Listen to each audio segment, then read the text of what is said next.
Alright guys, I'm going to do this in a daytime. It is kind of depressing out here. It's not very sunny, so it's kind of low light. Sorry about yesterday. Ran it quite a bit last night. It was my first run on this camera. Somebody said the volume was a little too low. I had to actually turn it down on my PC because it was really loud. I've got this thing on 4K 60 and it's running at regular standard stabilization and standard profile. So we'll see how this runs.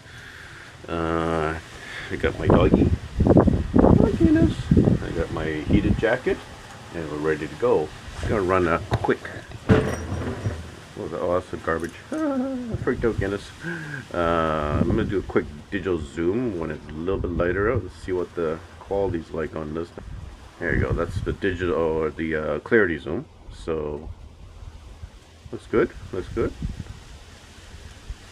Kind of hard to see any detail with with this on. So with the let's see where we go from here. So 4K 60 standard stabilization. Regular profile. This one actually, somebody said there wasn't a lot of scenes, profile scenes. There's quite a bit. As far as I can count, there's probably like 10 of them. So there's like skiing, there's like water, there's like on a beach, there's like at nighttime, and then there's quite a bit of profile scenes. I'm just using the normal one, standard scene. So here we go. Okay, let me just tilt this up a little bit.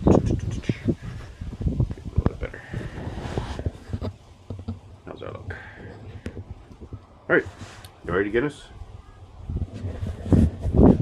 I got my heated jacket on. It's cold, it's -2, and we're off. Let's go.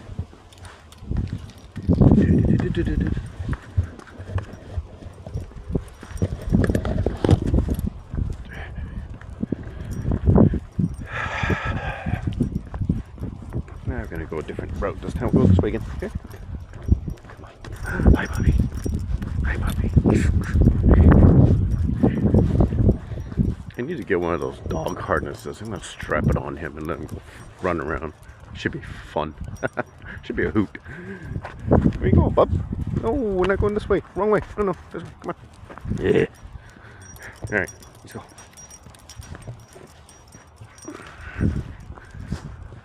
So yeah, I might drop this into 8K in a few minutes during this walk. Now the 8K, as far as I can see, is pretty clear.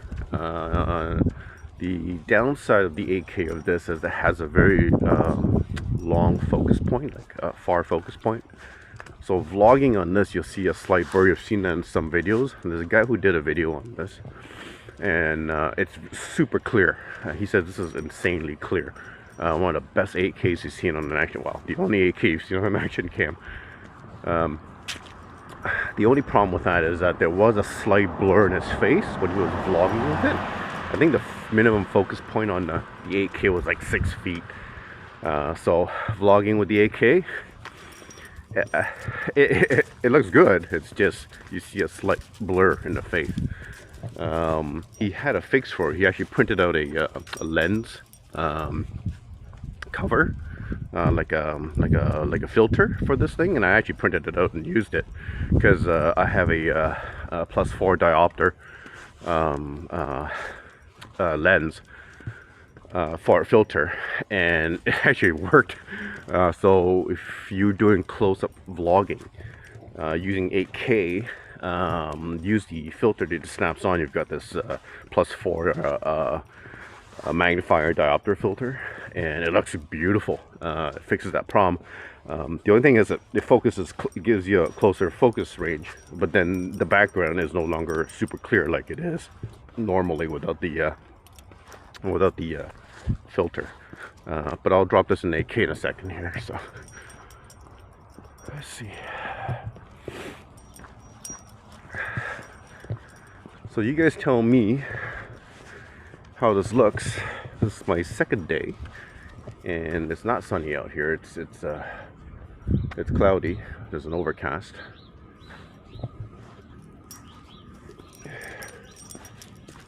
People are gonna wonder I'm pretty strange walking my dog with this thing and talking into it. So oh well. for a good cause, I guess. Hey, the mailbox.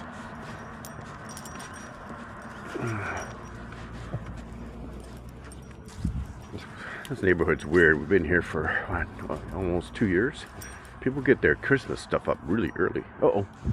I know you guys don't want to see this. Do I censor this? My dog's pooing. Alright, I'm just going to stop this for a second to pick up his poo. Be back. I'm going to use the pause function. So I didn't feel the need to film me picking up his doo-doo. It's going to go the other way here. So the pause function is actually really cool. I've used it a few times, and this is something that we should have had long ago. You've probably heard all the explanation of the pause function. It's pretty wild. So when you pause a video, a recording, it puts it in pause mode. You can actually close that video off and start a new one if you want to, and then come back to it and unpause it, that same video, and just continue recording on that video. That's pretty wild.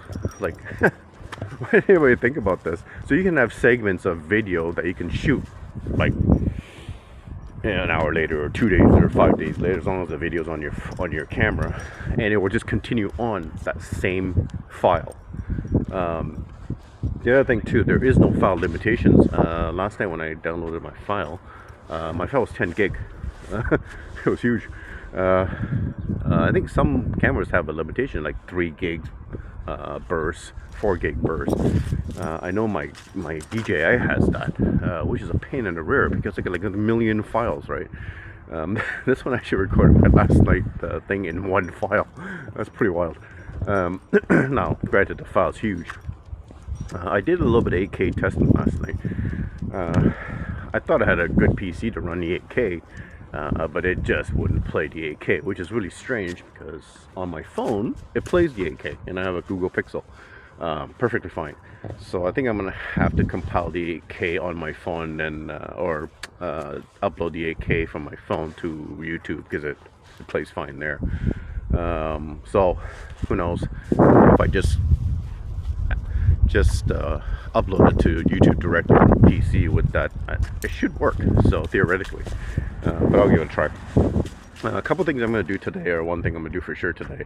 I have the dive housing, which nobody has actually done a review on yet, or the unboxing, or a look on this dive housing. I took it out of the box yesterday, and I actually recorded my unboxing of it. It's $80 for this thing, which is pretty standard. GoPro charges, I think, $100 and somewhat for their dive housing. It's solid. This thing is wild. It comes with a bag. It comes with what do you call it? Those pads for moisture pads, and everything. The case itself is quite solid. You can buy the cheap knockoff ones, and I've got those ones, and they work fine. But their quality of the thickness of the plastic is nothing like this one. It is big. Once you put this in, it's like a GoPro. When you put it in a case, it's relatively big. But hey, I don't care. It fits on my my dive vest, and it gives me that protection that I need and the underwater depth that I need. So it works for me. So I'll send that up today, hopefully. I think that's it. So I'm going to pause this video, and I'm going to jump to 8K and see what the 8K is going to shoot like in this overcast. So it should be interesting. I'll be right back. And I'm going to pause it. Aha! Pause. Alright, we're back. I think my battery in my jacket right now. It's getting cold. And I have fingerless gloves on. Don't make fun. This is my hobo gloves. Okay, I'm almost going back now. People are looking at me like I'm super weird because I've got this thing, but hey, whatever.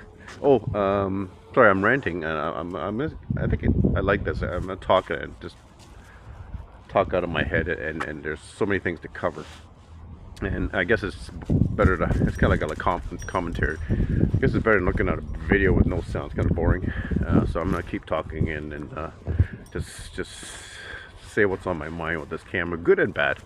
The bad, Oh, I forgot to mention the bad. Yeah, the mount. There was a few people saying that the mount, when you clip it on, it doesn't clip on properly, and sometimes you don't know if it's on tight or not. Okay, so people need to read the instructions. In the instruction, they actually show you how to put it on properly for a proper lock. Okay, so I tried it and it works. So I guess us guys don't read instructions and we just automatically assume there's something wrong with it. So for those that have this camera and who are getting this, the mount is kind of a goofy looking mount. I actually ordered an aftermarket one of those quick mounts that fold out and stuff like that, the one that actually Insta360 sells. The aftermarket or Chinese company have already come out with aftermarket mounts, so you know, at a fraction of the price. So I bought one. I'm gonna give it a try. The one at Insta360, they want to charge $50 for it. Like, yeah, no, sorry, I'm a cheap ass bastard. So I bought one, and it's all aluminum. It looks like it's almost the same thing. It actually looks kind of cool too. It's got like red and gray and silver, so I'll give it a try. It looks like I don't know if you're familiar with the brand Ulanzi. It's like kind of like that color scheme. So I'll when I get it, I'll do a video on that as well and see how well it works. It was $15, so. Anyways, back to this mount thing. So it's kind of goofy looking. It's kind of bulky. It's big. You know, yeah, I guess that's a negative. But the trick of this mount is when you put it on an angle. Okay, you get the first teeth. There's 4 teeth and there's 2 locking mechanisms on the lock, right? So when you put it on an angle. You clip the first 2 teeth on the one side, and then you press. And then you close the other side in, and you hear click, and that's the proper way of putting on the mount. Okay, so all these people say, "Oh, this mount doesn't like put it on, it looks like it's gonna fall off." Listen, read the instructions. It's that simple. It's in the manual. Once you lock it, this thing does not move. There's no play. There's no wobble. So camera shakiness will help. Something already mentioned that. And it locks on. Like, I'm taking this thing, I'm whipping it around and it doesn't come out. So you have to do it properly. Is that a negative? No, not really. You know, how many times have we screwed on GoPros or whatever, and we don't screw it on tight enough and the thing wobbles and moves around when you hit it, right? This thing doesn't move. It's crazy. It's on there solid. Even my DJI with the magnetic, there's a play. The Action 2, when you clip it on, it's a great feature. But when you clip it on, you can actually move the camera on the mount. So there is a wobble. So it hasn't really made a difference for me with my DJI. I didn't see any problems with it in terms of shooting or recording. What was the other thing too? The magnet's not as strong as the DJI. I was hoping that it would be a little bit stronger, but it's not. There's magnetism, but it's not like DJI where you can actually take it, slap it on a metal wall and it'll stick on there, right? That's not the case with this one. So that's a negative in my list. Guy, Home Depot. Duck cleaning. Filming on. Hey, Home Depot guy, say hi. Almost home. Anyways, I'm gonna flip over here for a second, so bear with me.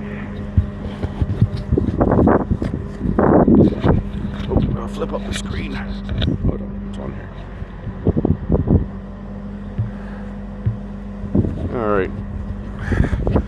Oh, look at that! Look at that pretty screen. That display is awesome. I know, silly things. What was I gonna say? I think that's it. Like I said, if there's any questions, ask me. I've got the camera here, and I'd be happy to answer every question you guys have. Day 2 of this camera, I'm really liking it. Let's see how this footage comes out in somewhat daylight. If this comes out nice in this kind of a overcast, I can't even imagine sunlight. It'll be amazing. The other thing, I forgot the mount. What was I gonna say about the mount? Oh, the plate the metal plate that clips on and locks the mount, it's removable. So I'm hoping to see some pretty neat aftermarket stuff for it. It's, I think, 6 screws or 8 screws, and there's a metal plate, I think it's a magnetic plate that the mount locks onto. That thing comes off. So I'm seeing maybe potentially a mount that you take this one off, you screw it on, and give you better options in terms of mounting onto things, or fold out mounts or whatever. So I'm betting on some nice aftermarket accessories for this thing, you know, which is great because aftermarket accessories saves you so much money. They come up with some stuff that companies don't come up with, and they work, because I know I have tons of that stuff for my other cameras, and they've always been a lifesaver for me. So keep an eye on that thing. There's been a lot of things out for this camera already. The quick clip mount that I was talking about, that's out already. That came out almost the same time that the camera launched. There's silicone cases for this thing, which I'm ordering one. There's dual, like horizontal and vertical brackets you can buy for this thing, which I'm going to order as well. I've got the screen protectors coming in, the glass temper. Hopefully it'll be in this week, and I'll slap that on because I always use those, especially with the big screen in the back. So it's very useful to prevent scratches, that kind of thing. And there shouldn't be any degradation in quality, because I use it on my cameras and I've had no issues with quality degradation. If there is, it's negligible. I can't even notice it. And I'll explain that later on. Someone said that, oh yeah, there's a big difference, you never use those things, blah blah blah blah. It's BS. Okay. There's several people who have confirmed that those things do. The reason for that is because of the sensor of this camera and the size of this camera. That's why it's negligible to use those screen protectors. Yeah, I know how light refracts on every layer of glass. I understand that. But in this case, the difference is so minimal, if any, that it really is redundant. And if you get a good one, there's actually almost even it's a fact there's almost no quality loss. So just so you know, I'll use it. I'm gonna do some footage on it, and I'll show you the difference. Likely there won't be any. What was the other thing too? Yeah, I've got an ND filter coming in, ND UV filter coming in, cap for this thing, which is going to hopefully resolve the removable damage cap thing. So if I damage, it's going to damage that cap, not my camera. So there's that. I have my waterproof housing for diving and for water use. Like I said, none of my cameras will ever touch salt water. Fresh water, I don't care. If it's a pool, yeah, whatever, it doesn't really matter. Salt water is a killer. Okay. If you're in salt water all the time, you should have a waterproof casing. It's an investment that's going to save your camera in the long run. I've seen cameras with metal parts, and these ones have metal parts on them, like the magnetic plates at the bottom of the DJI, and also the GoPro, the fold-out mount. They're all metal. If you don't rinse it off properly, those will corrode, and they will corrode on the hinge area of the camera. Once that happens, your camera is pretty much done. It's just going to get worse and worse and worse. So just keep in mind those things. I dive quite a bit. I'm a rescue diver. I use my cameras every time. I bring 3 cameras with me when I'm diving. Okay, so I know my diving photography, and I do photography, underwater photography as well. So when it comes to water, that's my department. So anything else, well, maybe not. Anyways, I'm gonna sign off, get my dog in there. I gotta eat some breakfast, so ciao.